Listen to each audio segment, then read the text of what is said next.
Hello, everyone, and welcome to this week's episode of Military Mutterings. And this week, I, Joe Fletcher, am joined here with another of my Norwegian correspondents. Would you like to introduce yourself?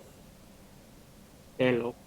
Yes. So, here today, my good friend Tubo is here to aid with the discussion of the Stridsvagn 103, the cheese wedge with a gun.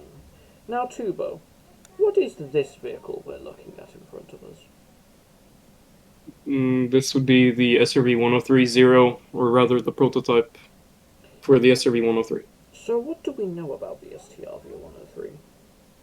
It's a rather unusual design in that it is an MBT without a turret, nor does it have a moving gun.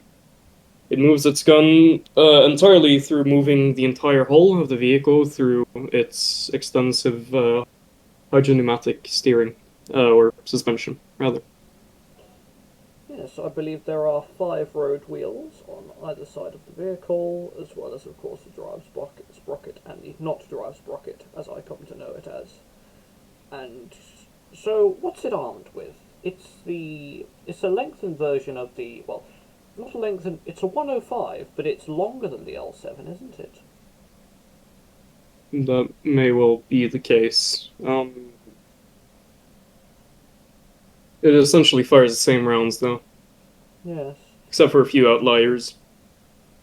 Yes. But one of its major, one of the major differences between that gun and the gun that this is equipped with is that this pretty much directly feeds into an autoloader, which the normal L7 does not. Fires. It's a good autoloader, if I'm not mistaken. It's quick,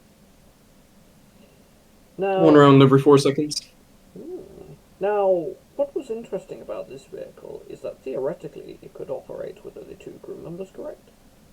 Only one crew member. Only 1 crew member. I see. Yep, So, that's not something you want to do a lot yes, because it causes extreme stress for the commander because he has to take care of a lot of things at once. yes. Drive the tank, shoot the tank, get out of there. Seems a little much for one person. I mean, there's also manning all the different instruments inside of the tank, like the radio and all that, and also keeping situational awareness. So it's not really something you want to do all the time, but it's something you can do. Yes.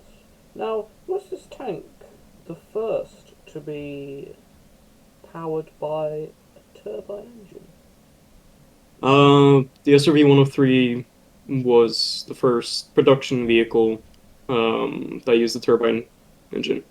But it didn't only use the turbine engine, it used a diesel turbine engine who worked in tandem through a shared gearbox or Right. transmission. Um, and so it was, technically speaking, the first MBT equipped with a turbine engine, but it used 2 engines, not only one. Hmm. So, I'm now going to show us the STRV 103A. Now, this was the first production vehicle, I believe, or at least pre-production anyway, which, the STRV went into service with the Swedish military in 1967 and served all the way up in a number of different variants, which we should be going through until 1997, in which it was replaced with the STRV 101, I believe. Sorry, the 121, which was the Leopard 2. Leopard 2A4 to be specific. Yes.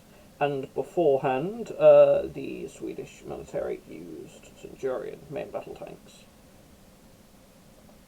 Yeah, from SRV 81 to SRV 84. Ah, right. Or not 84. 104. SRV 101 or 104. Yeah. Yes. I believe it was 104 because of It was 104, that was the last variant, yes. as far as I know. Yes. So, Which were Centurions. yes. So, SCRV of 103A, this is just your box standard cheese wedge. I say box standard cheese wedge. It is an unusual looking tank. We've got here boxes for, well, you've got your equipment on the left. The right hand box has a couple of machine guns in there, which I believe are in fixed mountings. They are in fixed mountings, they cannot be moved, and they are fired by the driver. Right. It's an unusual design because it's almost entirely useless. there is a reason most countries did away with fixed machine gun mounts for the hull a long time ago. Yes. So a little relic from the past that snuck its way back in, one could argue. I suppose. So now we will go on to the B version. There are a few differences externally. The differences are Yeah. primarily interior, but this was the first service model, I believe. The first what model? The first model to enter active service, like mass production.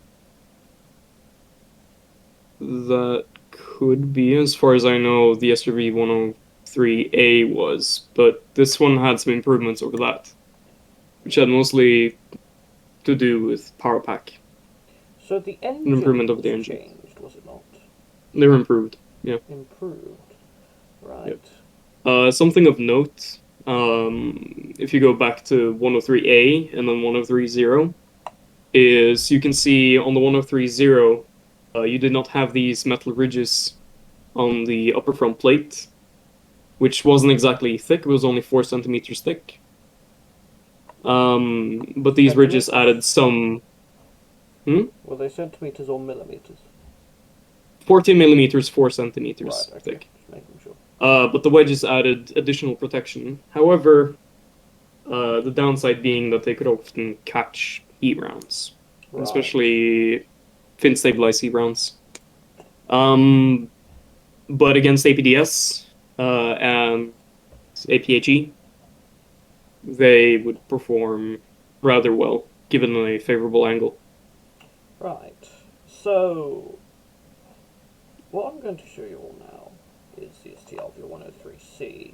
Now, as you can see,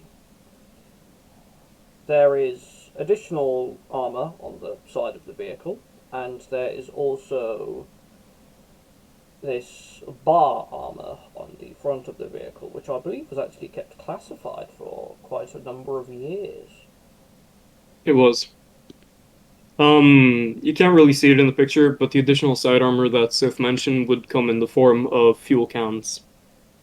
Oh, Since they were externally mounted, they wouldn't pose any danger to the crew should they be pierced instead of flame. right. And were there any Um, other notable changes to the STRV-103? This Other variant? than access to ammunition, um, no. It has the same engine as far as I know to the 103B, but the bar armor is really the main thing that sets it apart.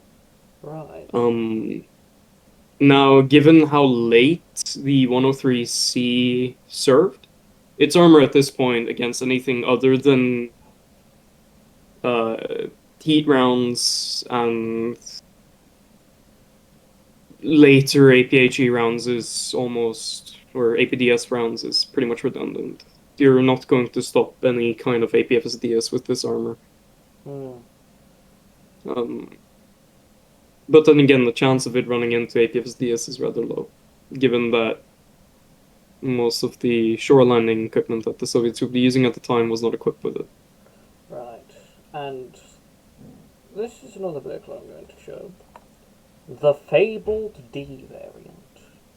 This never entered service, I do not believe, correct? No, it didn't. To my knowledge, only one prototype was made, which currently resides at Arsenal in Sweden, which is a museum not too far away from Stockholm. This was meant to increase the protective capabilities of the SRV-103, but as is evident by its failure to be adopted, it was obviously not to a satisfying degree. Far as I know, it was equipped with ERA, Yes, very explosive reacting armor. as we can see from this image. Yeah, there are some that say it was equipped with composite plating, but I don't think so. I Wouldn't that if it significantly was, weigh it down as well? it would, but the weight of the vehicle was never really an issue. I'm talking more in terms of gun elevation. Especially if it's all on the front, would they have to reinforce the? I mean, they might, but I wouldn't know. That's not something that I know much about. Yes. The other upgrade that I've heard that it could have or add would be a thermal sight for the gunner, but I haven't seen anything to confirm that. It's really just something that was made in an attempt to modernize it to a point where it could be Viable. where it could continue in service, but in the end it wasn't viable. Yes, as I say, it was later replaced by the STRV 121, which is the Yes, Leopard 2A4, and then further down the line, that was replaced by the STRV 122, which is the Leopard 2A5. an upgraded Leopard 2A5, yeah. Indeed. Right, so on that happy little note, Tubo, do you have any other information you would like to add regarding the STRV 103 series? I think I mentioned it already, but it's a common misconception that this thing is a tank destroyer. If you were to go by countries that aren't Sweden's definitions of a tank destroyer, then yes, I'm sure many would say it is a tank destroyer. But in the doctrine of Sweden, and according to Sweden themselves, this is not a tank destroyer, it's an MBT that would work in tandem with the existing MBTs that they had, like the SRB 104. Right. And on that happy little note, I believe that we shall leave it off for this episode. So, thank you very much once again, Tuba, for joining us this week. Yep. And on that note, we shall leave it here for this week. Join us next week as we discuss a rather submersible subject. Goodbye.